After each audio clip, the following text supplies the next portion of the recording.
I always talk about that shots fired in the area. So if we had a shots fired in the area and we get out there and we can't prove it, that was always a non-reportable crime.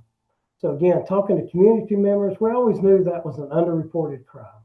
And you always want to be transparent and you want your numbers to be the best. So from a pure reporting standpoint, this makes our numbers more accurate. We exactly know how many shots fired have been in the city limits. From an investigative standpoint, it's huge to me because I'm over our detectives.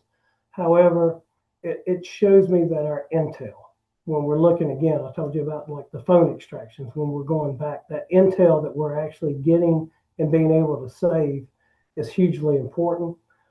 Again, from a reporting standpoint, that's huge. And then another factor that you really can't measure is from the criminals themselves.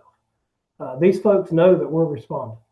And before, when they shot and they had an officer ride by and they got the windows down and they're just looking, that's not happening anymore.